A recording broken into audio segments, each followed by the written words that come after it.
Leandro? Leandro? Leandro? Cara, larga o videogame, vamos gravar esse episódio do podcast. Calma aí, Daniel. Só mais uma partida e eu já vou.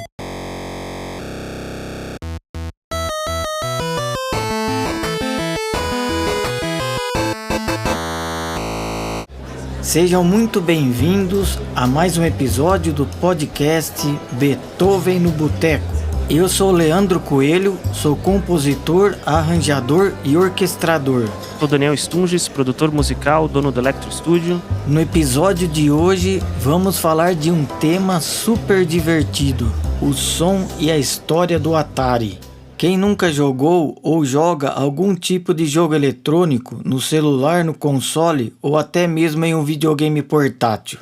É um mercado que a cada ano cresce mais e já ultrapassou a indústria do cinema e da música em termos de faturamento, passando a ser a maior indústria de entretenimento do mundo. E você, Daniel, qual foi a sua experiência com o videogame? Putz, muitas experiências, né? Assim, acho que como todo mundo da minha geração também.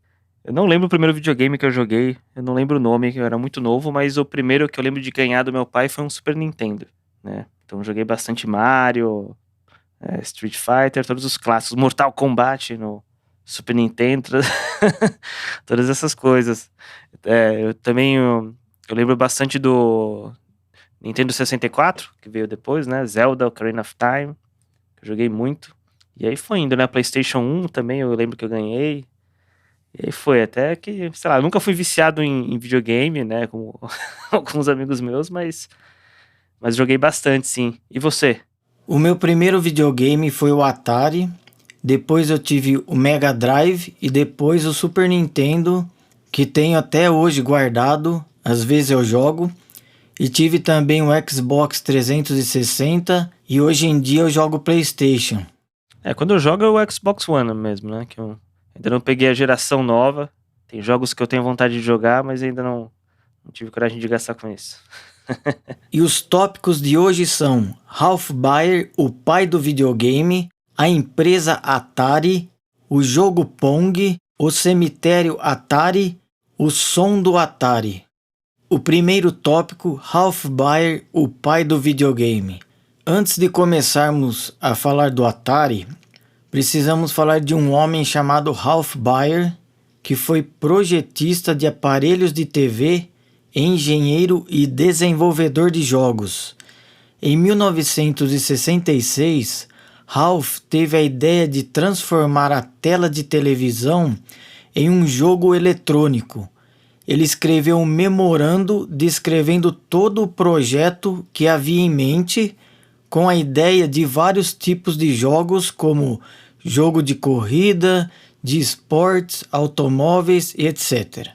Então ele começou a trabalhar em vários protótipos até chegar a um console no qual ele chamou de A Caixa Marrom.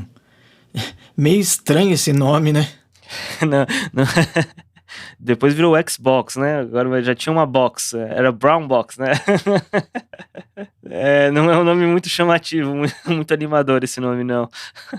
Ele era alemão, né? Sim, ele nasceu em Pirmasens, na Alemanha, e depois foi para os Estados Unidos. O primeiro jogo desenvolvido para a Caixa Marrom era um jogo de pega-pega, onde haviam 2 pixels que se perseguiam pela tela, chamado de Chase Game. E depois ele desenvolveu um outro jogo chamado de Ping Pong. Foi daí que veio o Pong, então. Vixe, é melhor sentar aí porque a história é longa, hein? A Magnavox, uma fábrica de aparelhos de TV, chamou Baer para trabalhar na empresa e juntos desenvolveram uma versão muito mais elaborada da Caixa Marrom, que se tornaria o console de videogame Odyssey. Um nome bem melhor. Muito melhor, muito mais bonito e um toque futurístico ainda. Em 1968, Ralph Baer patenteou seus jogos. A Odyssey foi lançado em uma feira da indústria de eletrônicos em 1972 e foi em uma dessas feiras que Nolan Bushnell, o fundador da Atari, conheceu o videogame Odyssey e aconteceu que ele não gostou do estilo dos jogos. Ele não achou que os jogos da Odyssey fossem algo incrível. E então a Magnavox processou a Atari por violação de direitos autorais do jogo de tênis da empresa por causa do projeto Pong, que foi desenvolvido pela Atari. Ah, então eles fizeram, nem falaram nada e aí foram processados depois. Então, o Pong, o jogo Pong, era uma imitação um pouco mais elaborada da técnica do jogo do tênis criado por Ralph Baer. Por isso que deu problema. Eles pegaram a técnica criada por Ralph Baer e deram uma elaborada nela. Ah, tá. Foi esse que ele fez num Sonar primeiro? Ou não? Foi esse, né? Não, esse feito no Sonar foi o Chase Game, que eram 2 pixels que se perseguiam pela tela, tipo um jogo de pega-pega. Ah, era o pega-pega foi no Sonar? Tá. E depois de alguns anos de negociação, a Atari concordou em pagar os direitos autorais. Então, o verdadeiro pai do videogame foi Ralph Baer e não Nolan Bushnell, o fundador da Atari.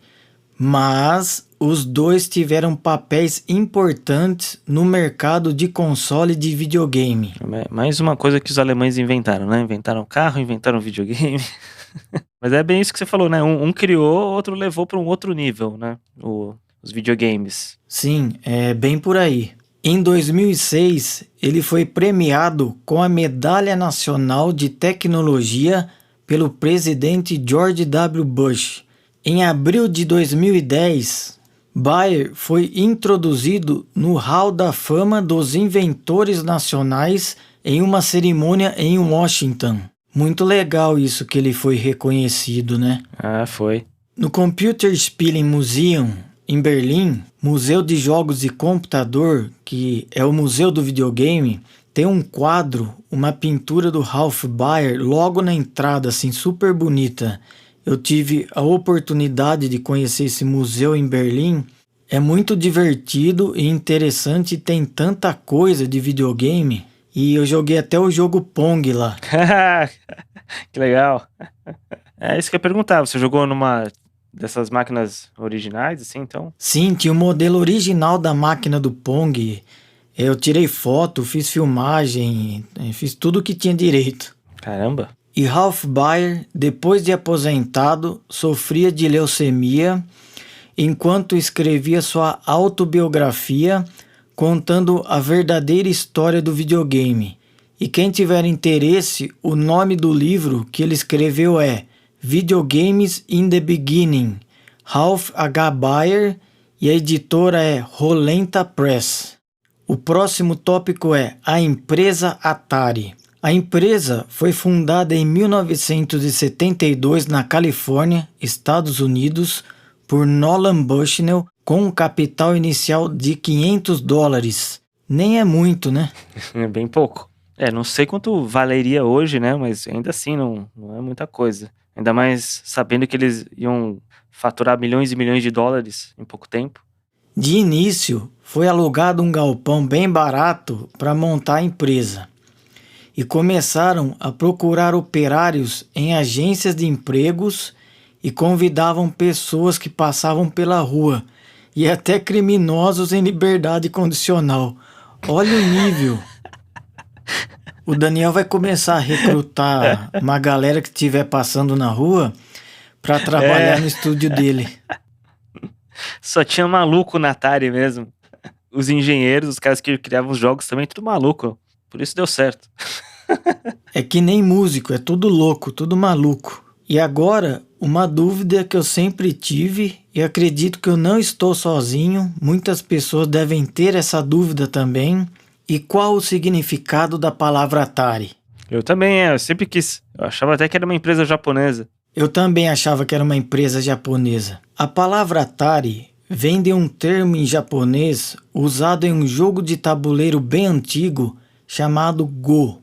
Atari significa acertar um alvo em japonês, e no jogo Go indica uma situação em que o jogador vai atacar o oponente capturando uma ou mais pedras. Ah, muito legal esse nome. Legal e ainda soa muito bem.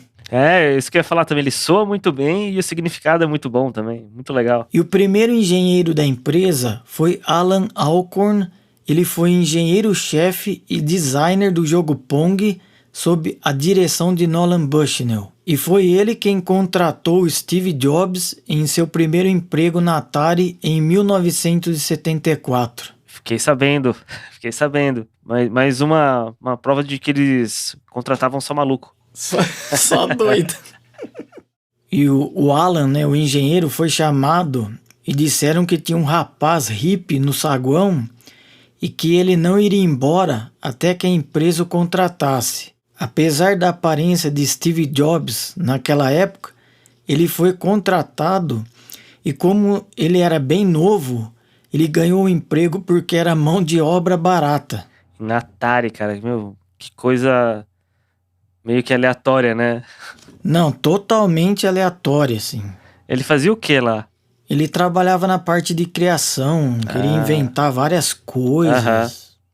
O Nolan Bushnell meio que observou que Jobs era uma pessoa curiosa, genial, mas também uma pessoa muito difícil de trabalhar. Parece que ele não tomava banho regularmente, então ele tinha um odor muito forte que os funcionários começaram a reclamar. E então resolveram o problema colocando o Steve Jobs para trabalhar no período noturno. Trabalhar sozinho. Exatamente, vai trabalhar sozinho.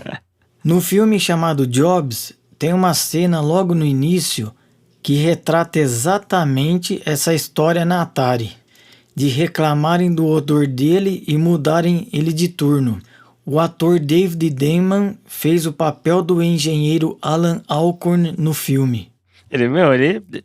Ele é famoso por ter sido uma pessoa bem difícil, mas aí já mostra que ele já era difícil desde o início, quando ele não era ninguém na Atari ainda.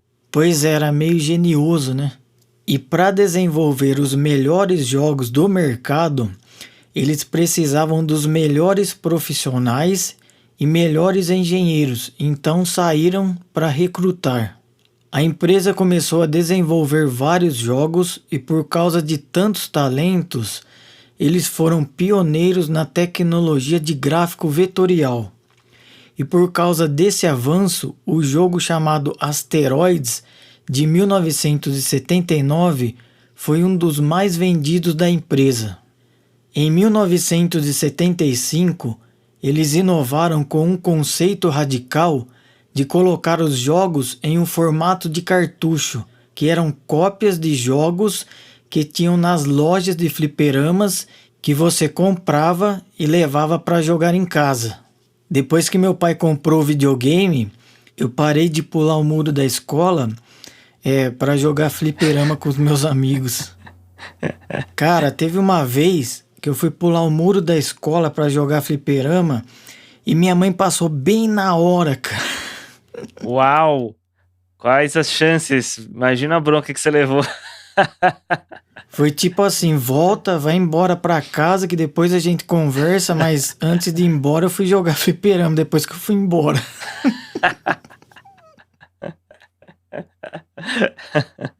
Cara, mas esse negócio dos fliperamas, dos cartuchos, então isso foi meio que o pulo do gato da Atari, não foi? Que até então, você tinha que ir no fliperama pra poder jogar esses jogos. Aí você podia agora ter o cartucho e jogar em casa. Então, mas a Atari, ela só se ligou nisso quando as casas de fliperamas começaram a ficar mal vistas, né? Então começaram a falar que só tinha vagabundo, que só tinha pessoas que não estudavam, não trabalhavam. Nossa, por que será?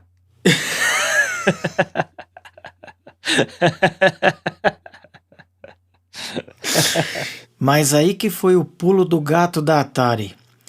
Os pais começaram a reclamar e eles pensaram, pô, por que a gente então não pega os jogos que estão no fliperama e fazemos uma versão caseira e os adolescentes jogam em um lugar mais seguro.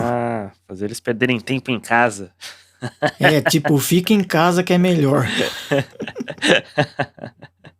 Eu, um pouco aleatório assim, mas eu não tenho certeza disso, dessa memória de infância, mas eu tenho a impressão de que jogos, pelo menos alguns, saíam primeiro no fliperama e depois saíam no videogame, né? Tipo Mortal Kombat, algumas coisas assim. Era assim, não era? Era exatamente assim. Primeiro saía uma versão no fliperama e depois saía pro console em casa. Eu lembro que eu era criança e Mortal Kombat novo, ficava aquela fila gigantesca no fliperama pra jogar Mortal Kombat. Aí depois saía no videogame. É isso aí. E então criaram o console com um acabamento mais bonito e imitando madeira, com os controles que conhecemos, o joystick com um botão vermelho e começaram a fabricar inúmeros de cartuchos de jogos. Em 1980, a Atari comprou os direitos autorais do jogo Space Invaders, que era um jogo de fliperama da empresa japonesa Taito, para desenvolver um cartucho do game e as pessoas poderem jogar em casa. E esse foi mais uma tacada certa, mais um sucesso da empresa. Nolan Bushnell vendeu a Atari para a Warner Communications por 28 milhões de dólares. Ele ficou um tempo ainda trabalhando na empresa, mas logo entrou em conflito com os novos donos e foi mandado embora. No final, ele acabou se arrependendo de ter vendido a Atari. Foi um lucro razoável, né? E ainda assim se arrependeu de ter vendido. Sim, se arrependeu e porque a empresa que comprou a Atari não tinha conhecimento de mercado, não tinha conhecimento de jogos, então meio que foi explorando um campo desconhecido. Aham. É bom, também era uma novidade, né? Era pioneirismo nesse mercado, um mercado que não existia, né? Tipo, a Atari que inventou esse mercado praticamente. O próximo tópico, o jogo Pong. Nolan Bushnell e Alan Alcorn criaram um protótipo de jogo chamado Pong. Eles instalaram essa máquina em um bar próximo das instalações onde eles trabalhavam.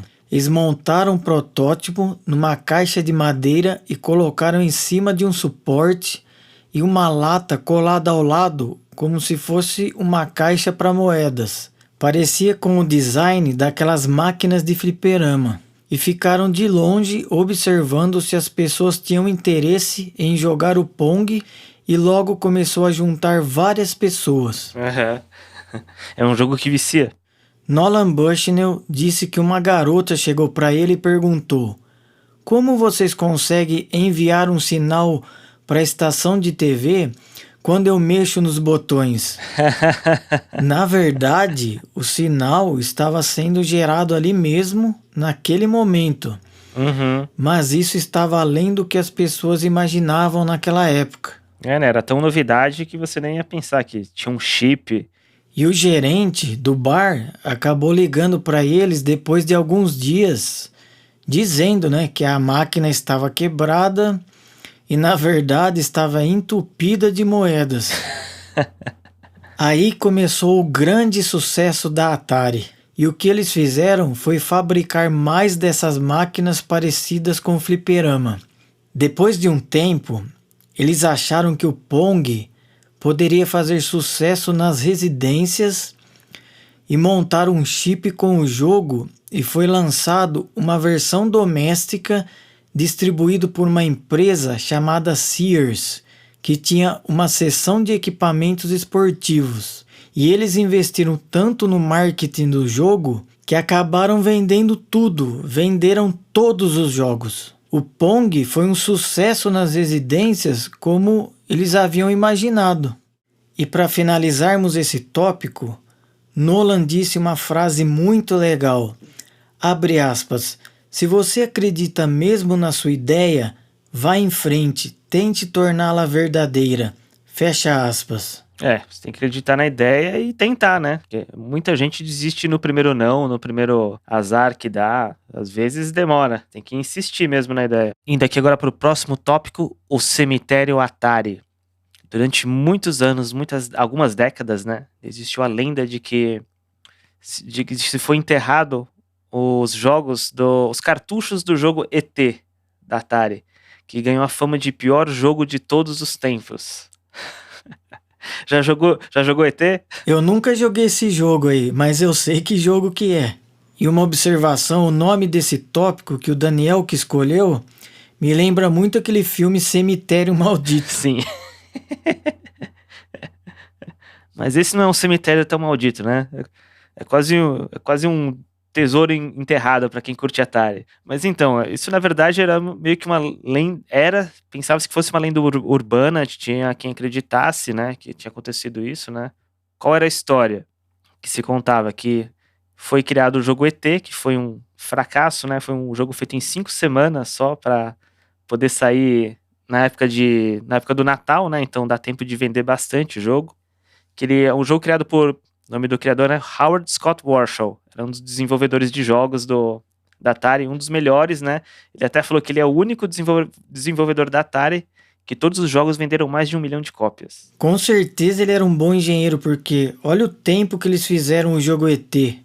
Ainda mais naquela época em linguagem de programação arcaica. Ah, com certeza, né? 5 semanas, eu vi ele falando, né, que demorava, sei lá, 5, 6 meses para desenvolver um jogo. Acho que foi em 1982 isso, né? Então imagina só mesmo. Não, e ainda assim, né? Ele já tinha feito o ET, né? Que é baseado no filme do Steven Spielberg. Ele tinha feito um outro jogo do Indiana Jones, que tinha sido aprovado, acho que pelo próprio Spielberg também, né? Se eu não me engano. Foi um sucesso. Mas aí, quando ele fez esse outro, né? Do ET, e o Spielberg foi para aprovar o jogo também, né? Foi uma condição dele, né? Do Howard Scott Warshaw, inclusive, né? Ele queria que o jogo fosse lançado se o Steven Spielberg jogasse e aprovasse. E ele jogou e aprovou. Mas que moral, hein? O Steven Spielberg jogou o jogo e ainda aprovou, então tá de boa. Exatamente. Aí o problema é que lançou e vendeu, né? Milhões de cópias, mais de 1 milhão pelo menos. Só que as pessoas começaram a devolver o jogo depois, o que deu um prejuízo grande na empresa. Falam que é um jogo difícil, né? É difícil você descobrir o que tem que fazer, algumas coisas assim. É que o jogo foi feito muito rápido, né? Às pressas. Vai saber como que foi o planejamento. Deve ter faltado alguma coisa no meio do caminho. Sim. E aí, algum tempo depois, alguma lista escreveram que ET era o pior jogo de todos os tempos, o que é provavelmente mentira. As pessoas falam até que não é nem o pior do Atari.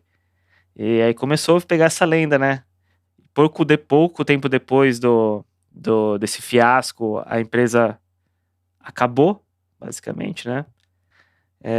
Aí as pessoas disseram, né, que eles pegaram todos os jogos do ET e enterraram em um aterro aí, cemitério de cartuchos do ET, num lugar dos Estados Unidos, lá perto de onde eles testaram a primeira bomba atômica, inclusive. Aí em 2014 teve um cara que foi lá desenterrar, ver se era verdade, com uma equipe de arqueólogos.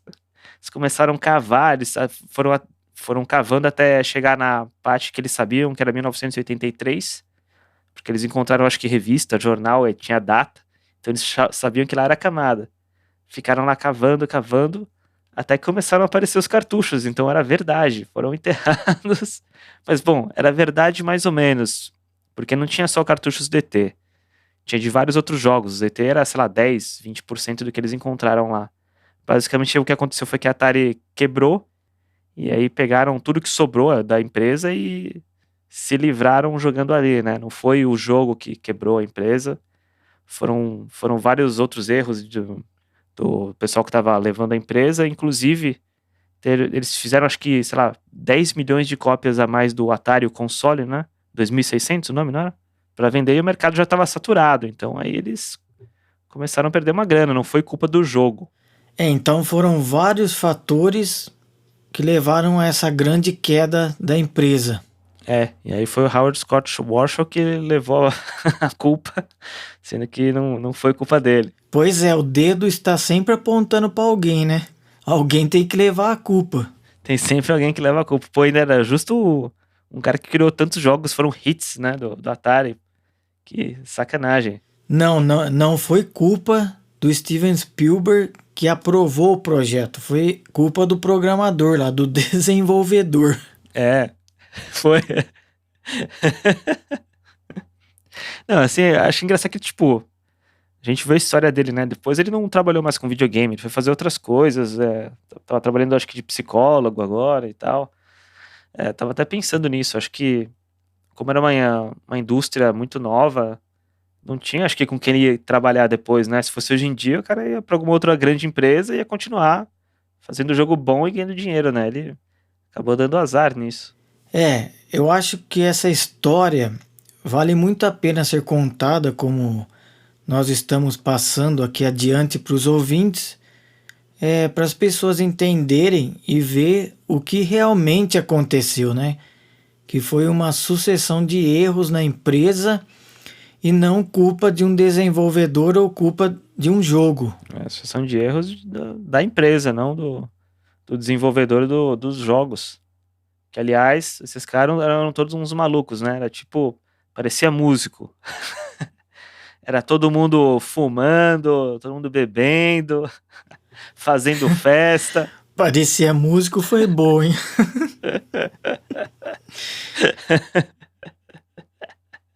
Que na época era um bando de nerds, mas que se deram bem aí. Falamos do cemitério, falamos dos desenvolvedores, vamos falar agora sobre o som, que é um assunto bem interessante. Então, indo para esse tópico agora, o som do Atari. Leandro, quais eram as especificações do som do Atari? O som do Atari.